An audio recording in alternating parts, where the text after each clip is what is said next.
बिस्मिल्लाहिर्रहमानिर्रहीम। अस्सलाम वालेकुम डियर स्टूडेंट्स, मैं हूं मोहम्मद वाजिद, आपका बायो टीचर। आज हम इंशाल्लाह 10th क्लास बायो का नेक्स्ट रेस्पिरेटरी डिसऑर्डर पढ़ेंगे जिसका नाम है एम्फीसीमा।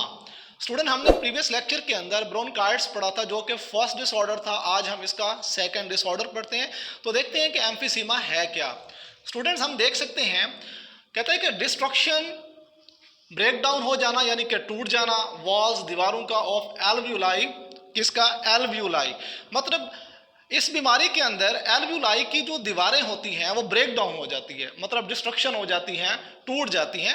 स्टूडेंट, आपको यहाँ पर नजर आ रहा है, यहाँ पर ये नॉर्मल एल्वियोलाई नजर आ रहा है और यहाँ पर इसकी जो वॉल्स हैं ये टूटी हुई नजर आ रही हैं। इस तरह की जो कंडीशन होती है हम इसको क्या कहते हैं, एम्फीसीमा का नाम देते हैं। तो स्टूडेंट आगे देखते हैं कि क्या होता है। कहते हैं कि लार्जर सैक बट विद, वो कहता है कि जो इसका सैक होता है, जो थैला होता है वो तो बड़ा हो जाता है, but with less surface area, लेकिन इसका जो सरफेस एरिया होता है वो क्या हो जाता है, कम। जहाँ से गैस एक्सचेंज होनी होती है, हवा गुजरनी होती है, वो एरिया क्या हो जाता है, कम हो जाता है। देखें, फॉर गैसेस एक्सचेंज। स्टूडेंट, यहाँ पर हम देख सकते हैं कि इसकी जो वॉल्स हैं वो टूट जाती है। जब इसकी वॉल्स टूटती है तो इसका जो सरफेस एरिया है वो क्या हो जाता है, कम हो जाता है। याद रख ले स्टूडेंट्स कि जब भी छोटी चीज बड़ी चीज में तब्दील होती है तो उसका सरफेस एरिया कम हो जाता है, लेकिन जब बड़ी चीज छोटी चीज में तब्दील होती है तो उसका सरफेस एरिया क्या हो जाता है, ज्यादा हो जाता है। यहाँ पर जो सरफेस एरिया है वो ज्यादा है और यहाँ पर सरफेस एरिया कम है। तो यहाँ पर ये यूं भी आपको बता, अगर ये एक मिसाल ले लें, ये एक बड़ा सैक है, एक थैला है, तो इसकी जो सरफेस एरिया होगा वो ये जगह होगी, ठीक है। अच्छा, अगर इसी को डिस्ट्रीब्यूट कर दिया जाए छोटे छोटे थैलों में, ऐसे चेंज कर दिया जाए, तो स्टूडेंट्स हम देखेंगे कि काफ़ी सारे होने की वजह से इनका जो सरफेस एरिया है वो क्या हो जाएगा, हर एक का सरफेस एरिया अलग होगा, तो इन सब का सरफेस एरिया इसकी निस्बत क्या हो जाएगा, ज़्यादा हो जाएगा। इसलिए हमारी साइंस कहती है कि जब एम्फीसीमा की बीमारी होती है, ठीक है, एल्वियोलाई की दीवारें क्या हो जाती हैं, टूट जाती हैं और उसका सैक तो बड़ा हो जाएगा, थैला तो बड़ा हो जाएगा, लेकिन क्या होगा, उसका सरफेस एरिया गैसों के तबादले के लिए क्या हो जाएगा, कम पड़ जाएगा, डिक्रीज हो जाएगा, कम हो जाएगा। क्या कम होगा, सरफेस एरिया जहां से हवा ने गुजरना होता है।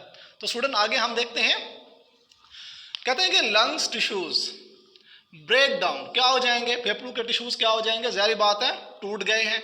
The lungs do not come back to their original shape, इस शेप में वापस नहीं आ सकेगा ओरिजिनल शेप में आफ्टर एक्सहेलेशन। तो स्टूडेंट याद रख लें, इसमें क्या होगा कि हम इंस्पिरेशन के जरिए हवा तो अंदर ले जाएंगे, ठीक है, लेकिन जिसको एम्फीसीमा की बीमारी होगी, हवा जैसे अंदर जाएगी, इंस्पिरेशन हो जाएगी, लेकिन एक्सहेलेशन जब वो करने लगेगा तो उसके लंग्स क्या होंगे, उनमें सुकड़ाव, कंट्रैक्शन सही तरीके से नहीं हो पाएगा, हवा अंदर ही ठहर जाएगी, वो सही तरीके से बाहर नहीं आ सकेगी।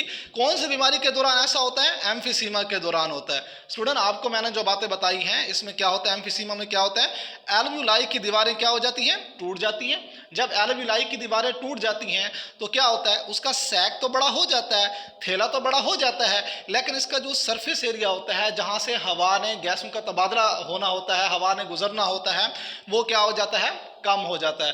स्टूडेंट नेक्स्ट बात ये है कि यहाँ पर लंग्स के टिश्यूज काफी सारे क्या हो जाएंगे, फूट का शिकार हो जाएंगे, जिससे हम हवा को अंदर तो लेके जा सकेंगे, लेकिन वो फेफड़ों के अंदर पहुंचने के बाद जब हम एक्सहेलेशन करेंगे, हवा को बाहर निकालने लगेंगे, तो हवा फेफड़ों के अंदर ही फंस जाएगी, ठीक है ना, वो बाहर सही तरीके से नहीं आएगी, उसकी जो मकदार जो बाहर निकलनी होती है वैसी मकदार बाहर नहीं निकल सकेगी। तो स्टूडेंट नेक्स्ट हम देखते हैं, कहता है year can not be pushed out, कि हवा बाहर नहीं आ सकेगी, and is trapped in the lungs, और वो हवा फेफड़ों के अंदर ट्रैप हो जाएगी, मतलब फेफड़ों के अंदर ही क्या हो जाएगी, फंस जाएगी।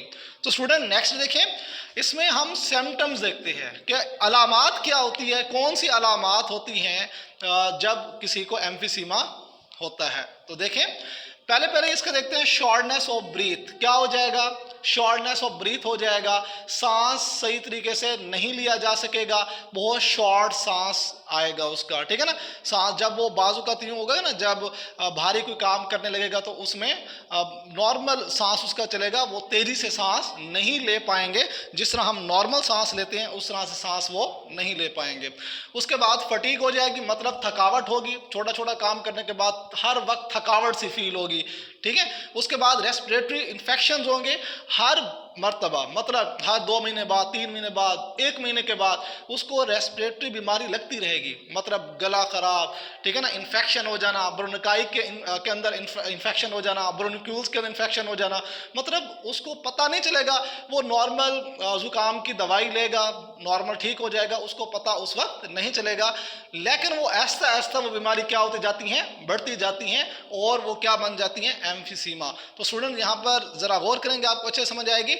उसके बाद क्या हो जाएगा, वेट लॉस हो जाएगा, क्या हो जाएगा, वजन कम हो जाएगा, वो जो मरीज होगा वो बहुत ज्यादा वीक होता जाएगा, कमजोर होता जाएगा। तो यहाँ पर मैंने आपको सिम्टम्स कौन कौन सी बताई, शॉर्टनेस ऑफ ब्रीथ हो जाएगा, फटीग थकावट हो जाएगी, रेस्पिरेटरी इन्फेक्शन, बार बार ये बीमारी वापस यानी कि लगती रहेगी, इंसान यानी कि नॉर्मल सही तरीके से नहीं हो पाएगा।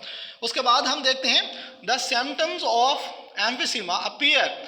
अभी एम्फीसीमा की अलामात हमारे अंदर जाहिर होना शुरू हो रही होती है, अभी शुरू हो रही होती हैं कि हमारा जो लंग्स है उसके 50 से 70% हिस्सा जो टिश्यूज होते हैं उसके, वो क्या हो जाते हैं, खत्म हो चुके होते हैं, टूट फूट का शिकार हो चुके होते हैं। तो स्टूडेंट यहाँ पर देखें, द पेशेंट लॉस्ट, मरीज खो चुका होता है कितने परसेंट, 50 to 70% टिश्यूज खो चुका होता है, किसके, लंग्स के।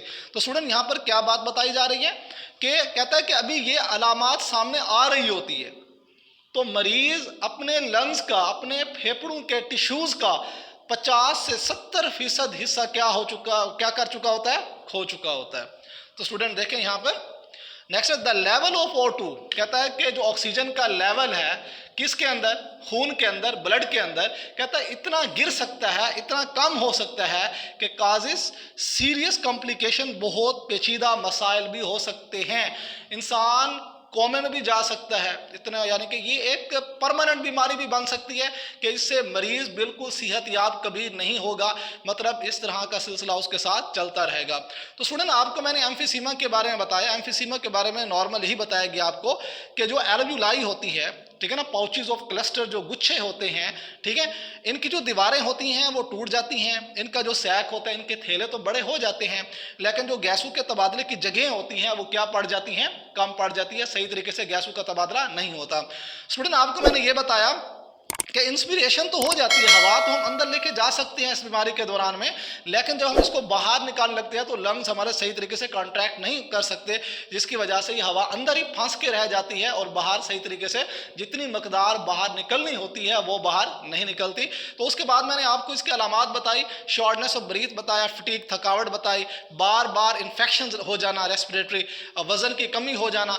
फिर मैंने बताया कि जब यही अलामात जाहिर होने लगती है तो मरीज अपने फेफड़ों के टिश्यूज का 50 से 70% हिस्सा क्या कर चुका होता है, खो चुका होता है, और इसमें हमारे बॉडी के अंदर ऑक्सीजन लेवल इतना गिर सकता है, इतना कम हो सकता है कि इंसान की मौत वाक़या हो सकती है, वो कोमे में भी जा सकता है।